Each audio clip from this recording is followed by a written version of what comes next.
speaker represents the voice of the global mobile ecosystem, Mr. Vivek Badrinath, Director General of the GSMA, whose leadership continues to strengthen global cooperation in telecommunication. Ladies and gentlemen, please put your hands together for Mr. Vivek Badrinath. Namaste and good afternoon to everyone. I just put it here? Yeah. Okay. Well, it's an honor to be here, and thanks to the Ministry for the invitation to join and speak today. This year, we do celebrate the 30 years since the first mobile call took place in India, which I understand was a call from New Delhi to Kolkata. And that set the stage for the incredible digital transformation that we have witnessed since. It's indeed remarkable how far we've come since then. Today, we serve over 1 billion unique mobile subscribers in India. 760 million people are mobile internet users.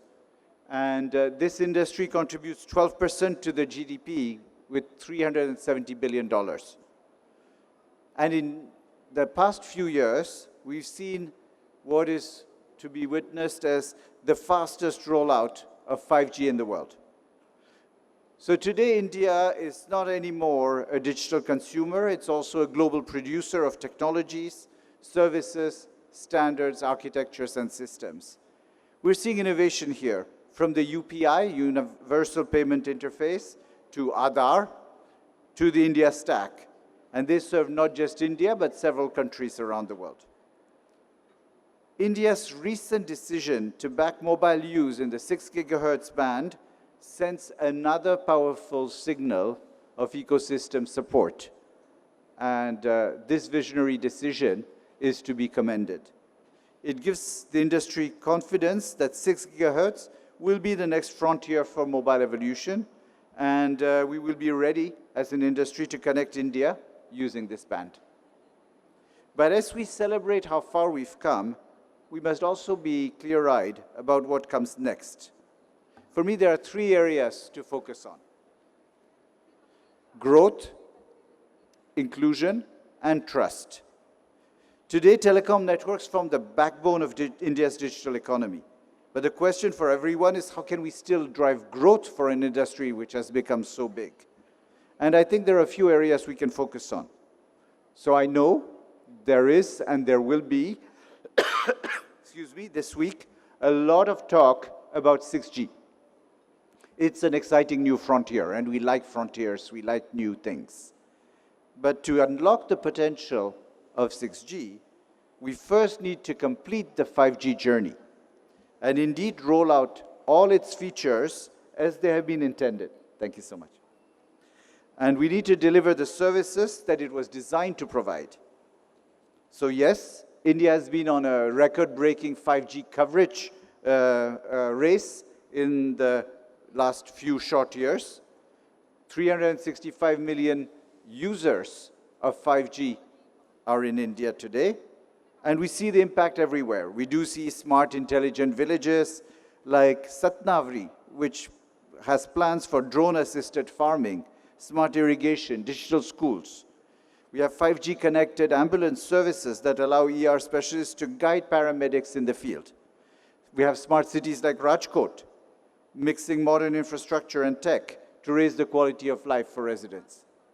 So there is potential, and it's clear, but now it's about scale, because these are spots of brilliance and great innovation.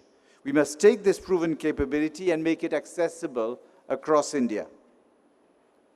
GSMA Open Gateway is another area of growth for us, because it changes the game for developers. It offers a universal set of network APIs that allows them to build once and reach multiple networks globally.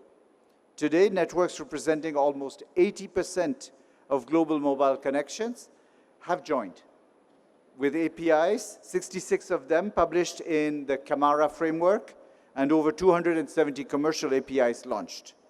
Here in India and across Asia Pacific, operators have developed open APIs like device location verification, number verification, and SIM swap.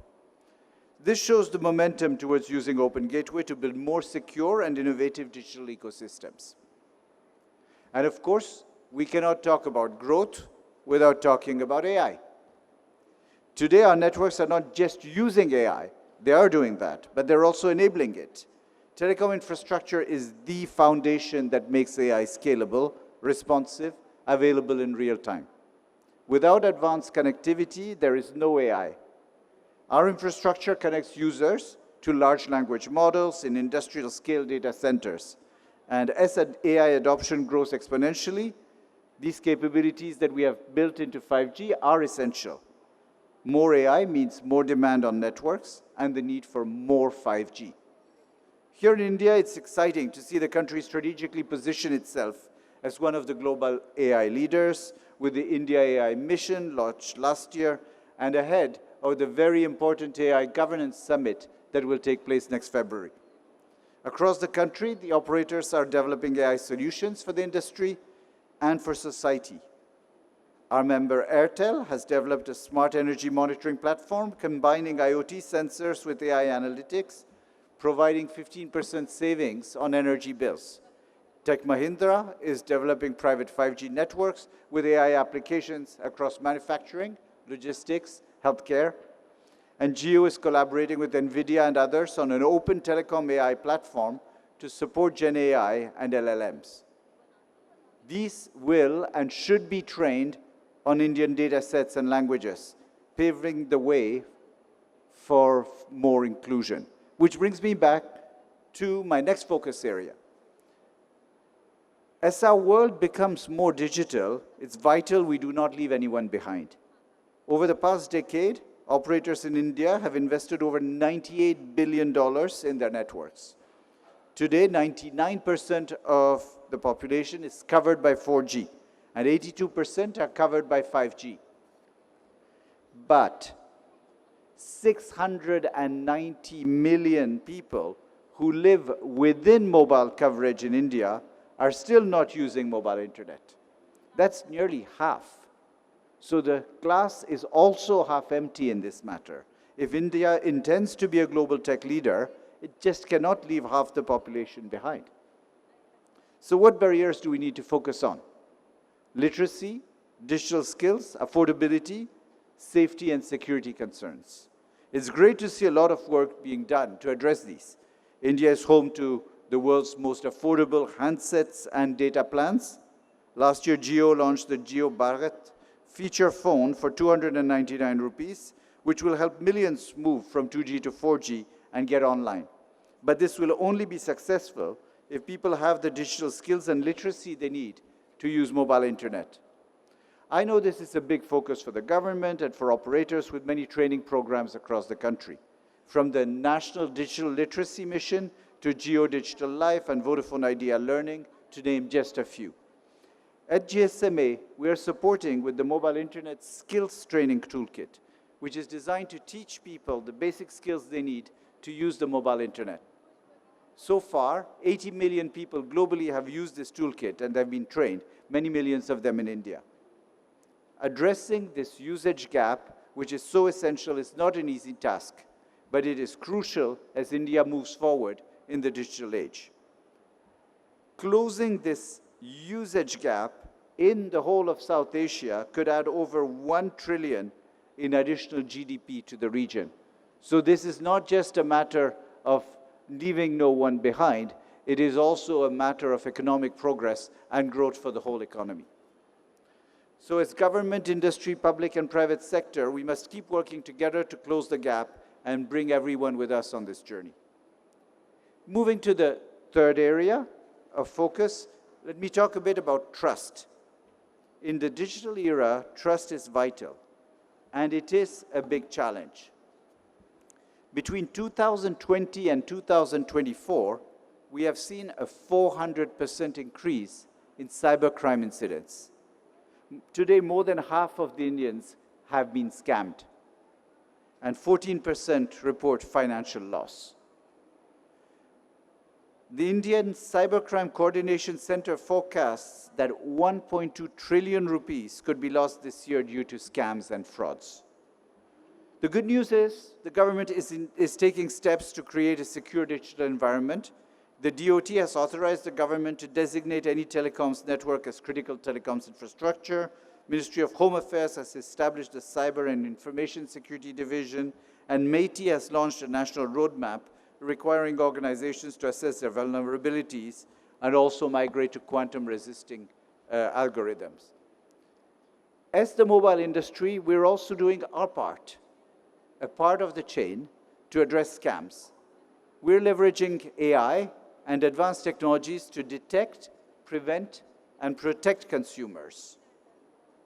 And GSMA Open Gateway also plays a vital role. With SIM swap and number verification APIs, banks can prevent account takeover attacks. Businesses can verify the identity of users securely with real-time network data. But one thing is clear, we cannot do this alone. We can close the doors, but if our colleagues on the application side or the financial side leave windows open, it will still be a risk. This week, we're launching the India Consumer Scam Report, showing how the mobile industry is working more closely with financial services and online retail to combat scams. Tomorrow, you'll hear from India's 3 largest mobile networks on how they're joining forces through GSMA Open Gateway to strengthen fraud prevention and consumer protection. As a part of the chain, we are motivated to help as much as we can, but we must also recognize that we are just that, a part of a chain of trust, and we cannot do it alone. The fight against scams requires strong involvement of the whole ecosystem. Ladies and gentlemen, 30 years since the first mobile call was made in India, and the country has already shown a lot of what is possible. Leading the fastest 5G rollout, developing AI-driven solutions that improve lives, preparing foundations for 6G leadership. No doubt, India is shaping the future of connectivity. But as we look to the future, with all its possibilities, we should focus on these 3 areas: growth, inclusion, and trust. And with those, we can accelerate India's leadership and its path towards Viksit Bharat 2047. This week, the GSMA is proud to be here. We look forward to hosting and participating, in particular through the sessions we will be bringing up on the tomorrow event that is jointly produced. Many discussions should happen on the opportunities ahead and the path forward. So thank you for your time. Hope you have a very successful week ahead.